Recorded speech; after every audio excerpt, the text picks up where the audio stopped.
घने पहाड़ों और शांत जंगलों के बीच दो बौद्ध भिक्षु एक लंबी यात्रा पर जा रहे थे। एक भिक्षु उम्र में बड़ा था, शांत, धैर्यवान और बुद्धिमान, जबकि दूसरा भिक्षु युवा था, जो नियमों का बहुत सख्ती से पालन करता था। पूरा दिन बारिश होती रही, रास्ते कीचड़ से भर गए थे और ठंडी हवाएं जंगलों में गूंज रही थीं। चलते चलते वे दोनों एक तेज बहती नदी के पास पहुंचे। नदी के किनारे एक सुंदर युवा महिला खड़ी थी। उसके चेहरे पर डर साफ दिखाई दे रहा था। वो नदी पार करना चाहती थी, लेकिन पानी बहुत तेज था और उसका रेशमी कपड़ा खराब हो सकता था।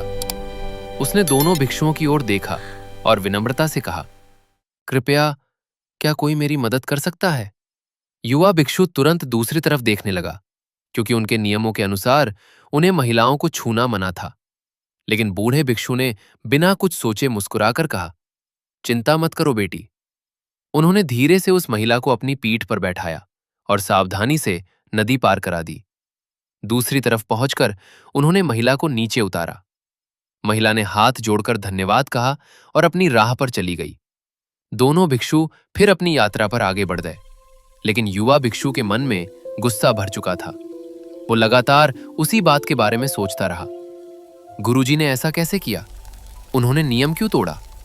घंटों बीत गए, लेकिन उसका मन शांत नहीं हुआ।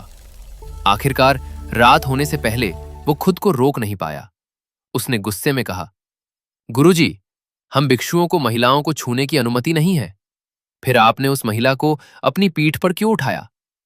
बूढ़े भिक्षु शांत मुस्कुराए, फिर धीरे से बोले, बेटा, मैं तो उस महिला को नदी के किनारे ही छोड़ आया था, लेकिन तुम अभी तक उसे अपने मन में उठाए हुए हो। यह सुनकर युवा भिक्षु पूरी तरह शांत हो गया।